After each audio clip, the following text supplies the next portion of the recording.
أعوذ بالله من الشيطان الرجيم. بسم الله الرحمن الرحيم. يا أيها الذين آمنوا كتب عليكم الصيام كما كتب على الذين من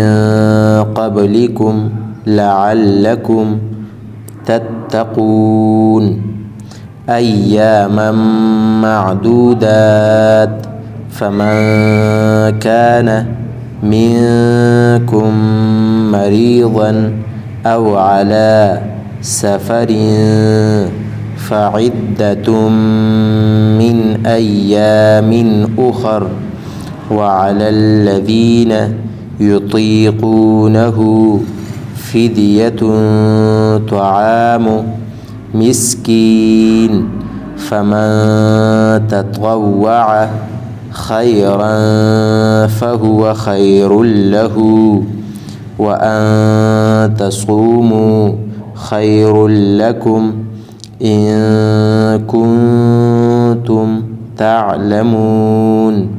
شهر رمضان الذي أنزل فيه القرآن هدى للناس وبينات من الهدى والفرقان فمن شهد منكم الشهر فليصمه ومن كان مريضا أو على سفر فعدة من أيام أخر يريد الله بكم اليسر ولا يريد بكم العسر ولتكملوا العدة ولتكبروا الله على ما هداكم ولعلكم تشكرون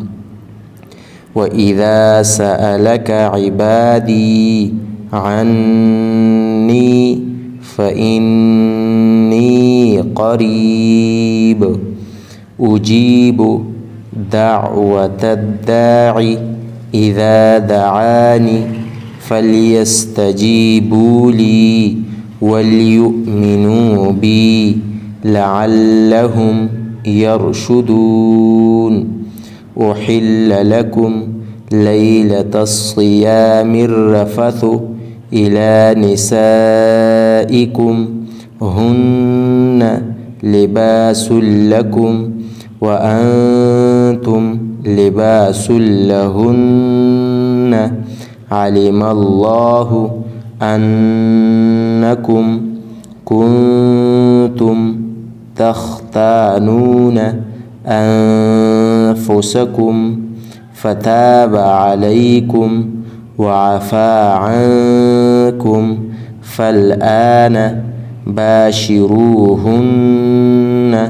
وابتغوا ما كتب الله لكم وكلوا واشربوا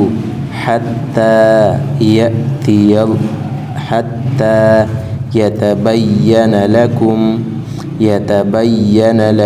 الخيط الأبيض من الخيط الأسود من الفجر ثم أتموا الصيام إلى الليل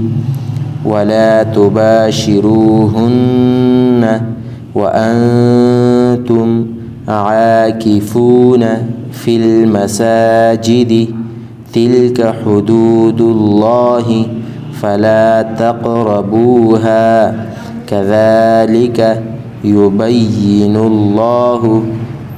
آياته للناس لعلهم يتقون